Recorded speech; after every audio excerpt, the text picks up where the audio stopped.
sveiki. Šiandien paskaitysim Rūpo Gosvamio knygą. Rūpo Gosvamio knyga tai yra pamokymo nektaras, jinai vadinasi, labai maža knygutė, kur parašyta labai tokia visa bhakti jogos vaišnavizmo esmė. Tai vaišnavas yra tas, kuris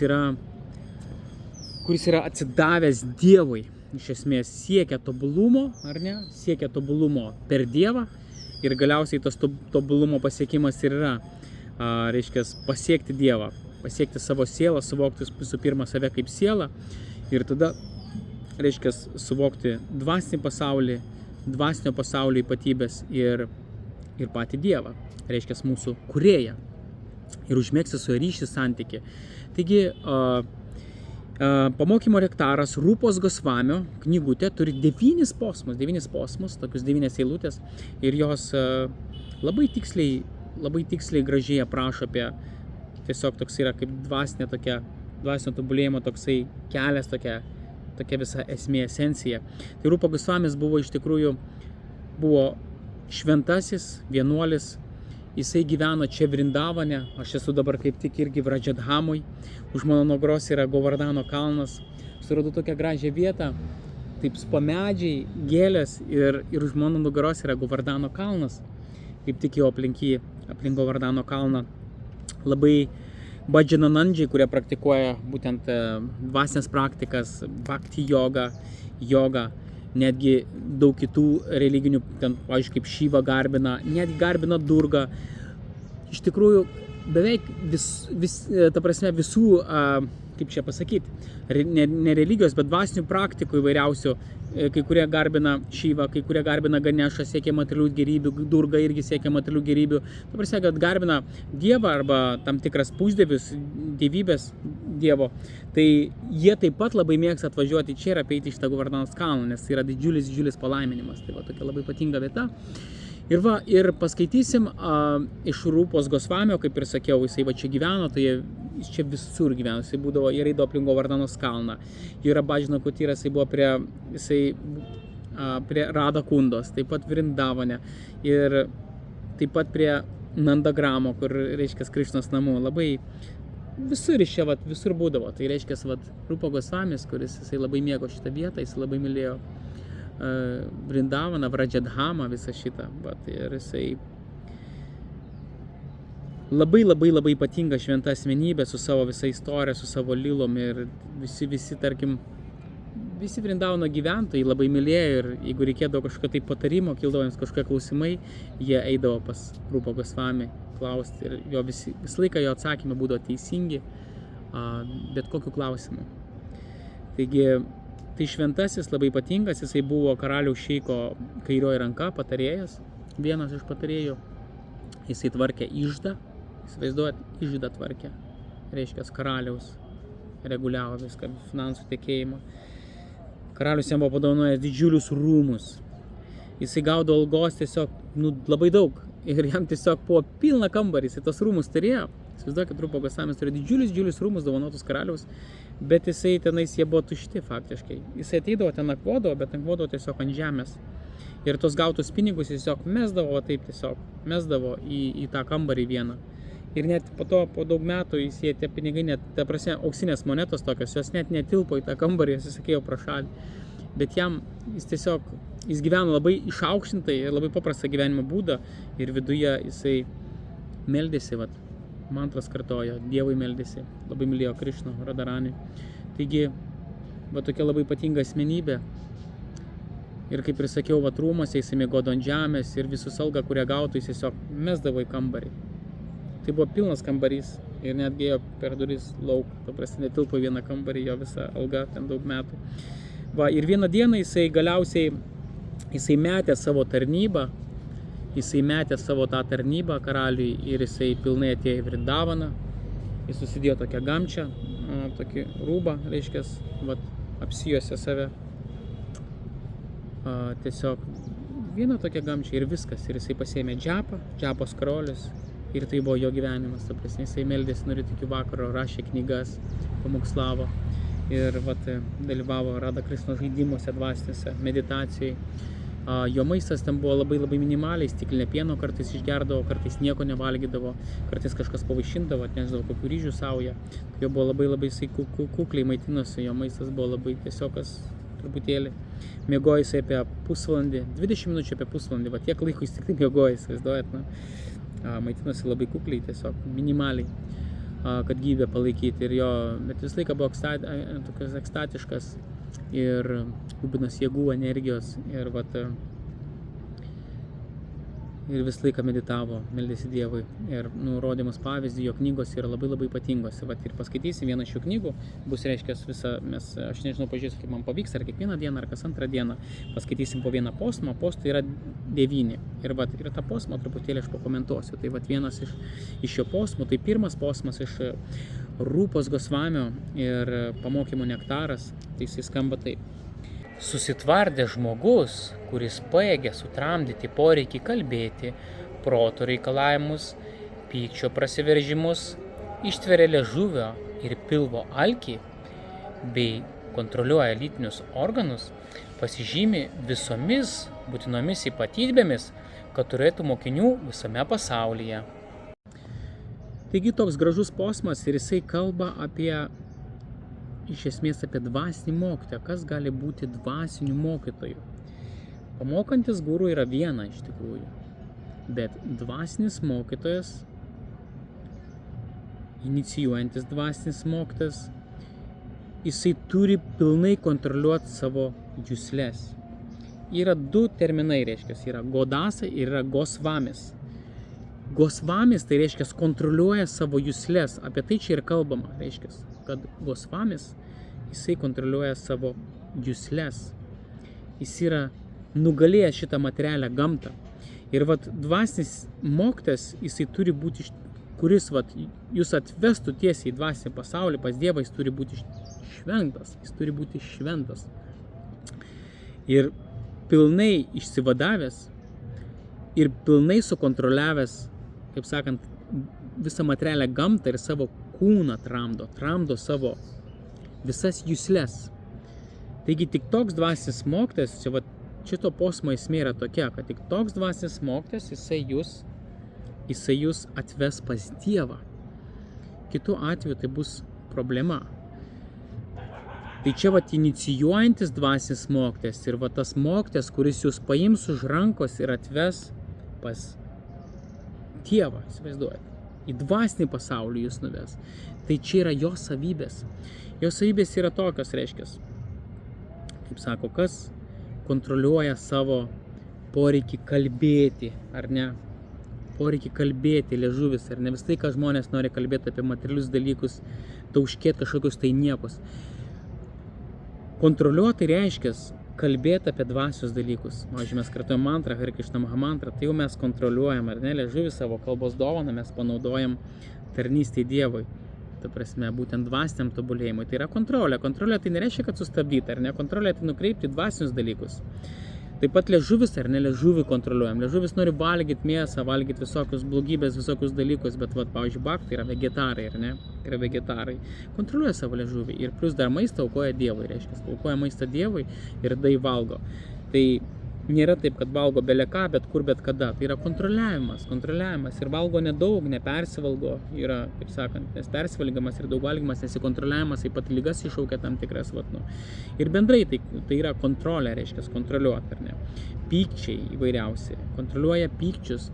Pykčių prasiveržimai, jie ateina tiesiog iš noro tenkintis. Mes norim tenkintis kažkokią tai situaciją, kažkokiu tai žmogum, kažkokią situaciją, tas pasitenkinimas mums nepavyko. Ir tada ateina pyktis. Pyktis ateina iš nepatenkinto geismo. Mes geidėme, mes norėjome tenkintis ir mes, reiškia, nepasitenkinom ir atėjo pyktis. Tai kontroliuoja pyktį. Tai reiškia, kas kontroliuoja pyktį, tas kontroliuoja ir geismą savo. Taigi, savo juslės mes turim išmokti kontroliuoti. Savo juslės, akis taip pat poreikį turi matyti, ausis girdėti, kaip ir čia posme buvo taip pat, kontroliuoja savo lydinius organus, reiškia, irgi, kažkokia tai, jeigu žmogus nesitvardo ir jisai tik tai galvoja apie kažkokius tai pasitenkinimą, tarkim, vyras ten su moterim, moteris su vyrais, tai ten laksto, labai daug gaunasi toksai užsiterštumas, žmogus, kaip sakant, jį valdo lytiniai organai, ar ne, ta prasme, tai irgi yra didžiulė problema, kada jisai nekontroliuoja to. Tai čia, dvasinio mokytojo taip pat kvalifikacija, jisai pilnai turi kontroliuoti, reiškia, pilnai turi kontroliuoti savo visus poreikius, materialius poreikius, tos kūniškus juslės, iš esmės kontroliuoti savo juslės. Tai čia savybės yra apibūdamos tikro dvasinio mokytojo, kuris mus nuves iš tikrųjų į dvasinį pasaulį. Taigi mes turim stebėti šitokius dalykus. Čia eina kalba apie dvasinį mokytoją, aišku, yra tokių dvasinių mokytojų ir nereikia įsivaizduoti, kad jų nėra. Kad ir Indijoje yra mokyklos ir yra jų nedaug, bet keli dvasiniai mokytojai. Jų nėra daug iš tikrųjų, visam pasaulyje vos keli yra, bet jie yra. Ir būtent reikia surasti tokį dvasinį mokytoją, jeigu jūs norit pasiekti tikrą dvasinį tobulumą. Taigi, tai labai nuostabus posmas toksai, Rūpos Gosvamio. Ir ką dar galima pasakyti, kas atvažiuos į Radha Kundą, kas atvažiuoja pas mane į svečius, aš vis laiką nuvedu pas labai ypatingus dvasinius mokytojus, aprodau juos, jų nėra daug, keli, bet ypatingai aš aišku visus turiu vieną dvasinį mokytoją, kuris yra mano dvasinio mokytojo įpėdinis, tai kurį žinau labai seniai, labai daug metų, kuris dabar, reiškia, palikius mokytojui kūną, jisai įkvėpia, reiškia, visą jatrą, visus atsidavusius ir tai yra labai nuostabu. Taigi, tai yra Vaišnava padas, yra toks Babadži Vaišnava pad. Tai turiu tokį mokytoją ir kas nori, aš juos, kaip sakant, atvedu, supažindinu. Pas mus du baktai jau inicijavosi, du yra atsidavusi, kurie jau inicijavosi. Iš mano aplinkos, iš kitos aplinkos irgi yra Lietuvoje inicijavusius. Keletas atsidavusių po truputėlį jau žmonės irgi yra atkunta, jie nori dvasiškai tobulėti ir ateina. Ir yra visas labai nuostabus dvasinis kelias, kas nori iš tikrųjų dvasiškai tobulėti. Mes turim visas galimybės. Taigi, dėl to mes taip pat rytą susirenkam 6 valandą, kartuojam mantras, taip pat tai yra kontrolė, savo juslių nukreipimas, reiškia, ar ne, mes vis laiką norim galvoti apie vairiausius materialius dalykus. Mūsų yra toks polinkis, mūsų toks skonis yra iš prigimties, mes, reiškia, juslės mus kontroliuoja, protas mus kontroliuoja, mes tampam iš tikrųjų kaip vergai savo juslių, savo kūno poreikiai mus drasko, ar ne, noriu to, noriu ano, šaltis, karštis, mes paskui tą kūnelį tiek bėgiojam, akis nori matyti kažką gražaus, ar ne, ausis girdėti, liežuvis ragauti, kūnas liesti ir gaunasi tai yra juslės, protas vėl staugia, šaukia įvairiausių dalykų, mus prašo ir tai reiškia, mus iš esmės mes tokie tampam kaip vergai savo kūno, savo proto, savo juslių ir bėgam paskui jas ir bėgiojam liežuvį iškišę, o čia bus tai malonumas, bus laimė. Oi, čia ne kažkaip buvo, kažkiek biški malonu, jisai baigėsi, reikia kito. Ir žmogus, taip gyvenimas prabėga, vergaujant šitam kūnui, šitam protui ir šitiems juslėms ir ant galo taip jau yra surėdyta, kad vis tiek nelaimingi žmonės yra, vis tiek nepasiekia. Tai dėl to ir Rūpa Gosvamiams mums patarė, sako, jūs kontroliuokit savo juslės, kontroliuokit savo kūną, reiškia, išeikit iš kūniško samprato, už kūno ribų, reikia mums išeiti. Tai yra labai svarbu išeiti už kūno sampratos, už kūniškos sampratos, už kūniškos ribos, supras, kad aš esu siela, mes esam sielos, mes nesam šitas materialus kūnas, o tai yra labai dalykas, toks pirmas dalykas, toks labai svarbus, o aš nesu šitas kūnas, kažkas esu kažkas dvasiško, siela, tas kūnas numirs, kas bus toliau, aš esu asmenybė, mes nemirštam iš tikrųjų, numiršta tik mūsų kūnas, mes toliau keliaujam. Tada reikia suprasti, kad mano juslės, mano protas, jisai man sukelia tiek daug nerimo, tiek daug problemų, daug galvojam, reikia jį kontroliuoti, reikia pradėti kontroliuoti savo protą, kodėl ne? Ta prasme, kad protą kontroliuoti, reikia kontroliuoti savo juslės, liežuvį. Dėl to mes galim nukreipti liežuvį į Dievą, ką reiškia kontrolė. Nereiškia, kad mes sukursim tokį bendrą vakuumą. Mes tiesiog, galvokim kažką apie Dievą, mes norim kartuojam mantras, ar ne?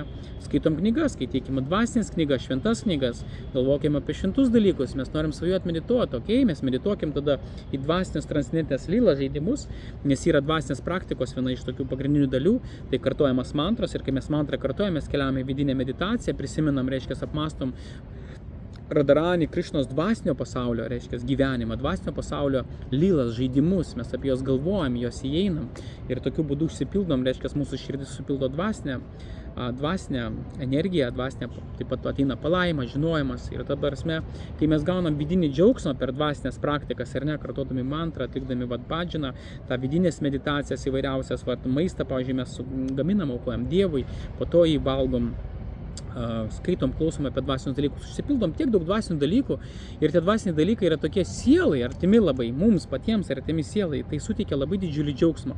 Ir to pasiekoje, kai suteikia tą džiaugsmą, automatiškai šitie visi dalykai materialūs atkrenta ir mums nėra to tokio alkio didžiulio, nes mes turim didžiulį alkį patirti malonumą, norim tenkintis, mėgautis ir tada kur nukreipiam, kai mes nieko dvasiško nežinom, tada mes nukreipiam visą šitą malonumo ieškojimus, nukreipiam į materiją, ar ne, materijai bandom ieškoti malonumų ir pasitenkinimų. Taigi ką ir siūlo mums Rupa Gosvami, sako jis tiesiog, mes galim kontroliuoti šitas visas juslės, mes galim kontroliuoti poreikį kalbėti, klausytis, liestis, viską mes kontroliuojam tokiu būdu, kad nukreipiam į dvasinius dalykus. Mes nesukuriam kažko tai vakumo, kažko. Tai yra labai sudėtinga, dėl to jogos daug sistemų yra. Jos yra labai sunkios dėl to, kad tiesiog reikia eiti ir užčią askezę, nekvėpuoti, nevalgyti, ten sėdėti, sėdus kažkur tokias askezės. Tai yra sunku labai ir sunku atlaikyti. Bet bhakti jogos procesas, mes šokam, kartojam, dainuojam, skaitom knygas, bendraujam. Tai reiškia, nukreipiam savo juslės, savo protą, savo visą kitą, mes panaudojam viską, savo kūną, savo protą, savo juslės. Reiškia, tarnystė Dievui savotiškai, tarnystė. Arba mes tarnaujam, reiškia, arba mes vergaujam, esam vergai savo juslių, reiškia savo kūno ar neporeikių šitų visų ir lekiam nežuvų iškylę. Arba mes galim, reiškia, nukreipti Dievą į dvasinius dalykus ir galiausiai, kur bus daugiau laisvės, jūs pamatysit, ta prasme, mes kažkas jau patirtį turi, ar ne, kad iš materialios linksmybės jos tokios tikrai atimančios labai daug jėgų, energijos ir galiausiai vis tiek laimės neatneša, vis tiek blogai, vis tiek nerimas, vis tiek problemos kažkokios.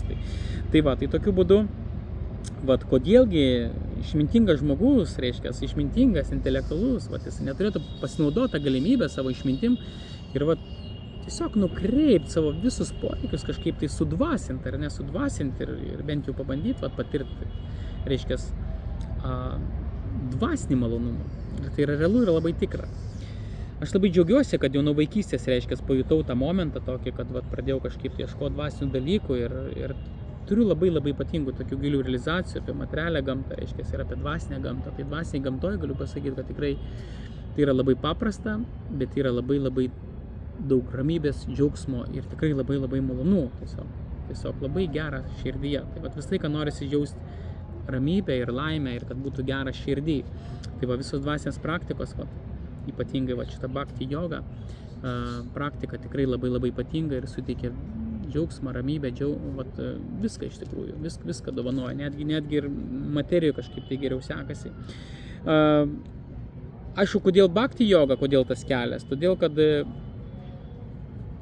yra išlikę dvasiniai mokytojai, yra išlikę šventraščiai ir, ta prasme, ta praktikoje, tai yra tokia gyva praktika, kurią galima tikrai užsiimti teisingai, kokia jinai yra iš tikrųjų. Netgi šią akimirką yra šventųjų, ar ne, kurių galima ateiti pas juos ir pasikalbėti, galima tampa mūsų dvasiniais mokytojais, ar ne, ir galima su juo pasikalbėti, jisai gali patart, pasakyti labai gyvai, aiškiai, tiksliai. Yra knygos labai tiksliai, aiškiai aprašančios viską, atsakančios į visus klausimus, procesas yra toksai, noriu pasakyti, kad procesas yra netgi šią akimirką labai švarus, skaidrus procesas, kurio galima sekti. Tai aišku, yra ten daugiau tų mokyklų įvairiausių, ta prasme, kiekviena mokykla turi savo tam tikras specifikas ir aišku, kai mokykla pradeda veltis į kažkokią tokią, tai tampa politiška bendruomenė, tai tampa tai truputėlį problema ir tam dvasiškiam tobulėjimui. Bet asmeniškai, kas reiškia, kas seka mane, kur aš nukreipiu ir aš, reiškia, ką mokinu ir kokias knygas duodu skaityti ir pas mokytojus, tai aš visą laiką atrenku, kad būtų kas geriausia, ko geriausia. Kad mes nesiklaidžiotume, mes neturim laiko iš tikrųjų klaidžioti ir kažkur, tai mūsų tikslas turėtų būti dvasinis. Ne kažkokie tai materialūs dalykai, tie materialūs dalykai, jie savaime nukrenta, jeigu mes užsiimam dvasinę praktiką labai giliai, labai nuoširdžiai, paprastai, Tai yra labai paprasta, mes mantrą kartuojam, studijuojam šventas knygas, tai yra tam tikros, užsiemam vidinę meditaciją, bendraujam, tai yra tokia paprasta, pakankamai praktika ir aišku, pagrindinė praktikos dalis tai mantros kartojimas, reiškia. Ir tiek. Bet vidus nėra taip, tai yra paprasta, bet vidus yra labai turtingas, reiškia, dvasinio žmogaus yra vidus labai labai turtingas. Netgi Jėzus, aš prisimenu jo frazę tokią, kai jis pasakė, kaupkite turtus savo širdyje, ta prasme, ne išorėje kažkur, tai savo širdėje, tai va tas širdėje dvasinė visa praktika, jinai, reiškia, mes turim nusikelti savo širdį, savo vidų. Tai va, ir tą mes ir darom, tą mes ir siekiam po truputėlį, kartodami mantras, išsivalom savo širdį, atsiranda vietos ir po truputėlį mes, kaip sakant, galėsim įsileisti dvasinį pasaulį ir dvasinio pasaulio žaidimus į savo širdį ir ten būtent gyventi dažniau meditacijai. Tai va, prie to po truputėlį mes ir prieisim. Tai va, šiandien tiek, jeigu yra klausimų kažkokių, tai rašykit komentaruose, klauskit, plėskit temas ir toliau komunikuojam, bendraujam. Kas norit atvažiuoti čia į Radha Kundą, kas norit atvažiuoti į Govardaną, kas norit sudalyvauti dvasinius turus organizuoju, tai kovo 15, kovo 30 laukiu čia svečių, kurie nori sudalyvauti tokiam transcendentiniam ture. Tai čia būtent organizuosiu, būtent čia grinai dvasinį tokį turą. Vienas toksai buvo, ne vienas jau keli, bet vienas dabar paskutinis buvo. Čia rudenį, tai irgi labai labai smagiai praleidom laiką dvasiškai. Taigi, laukiu jūsų klausimų, iki susimatymų.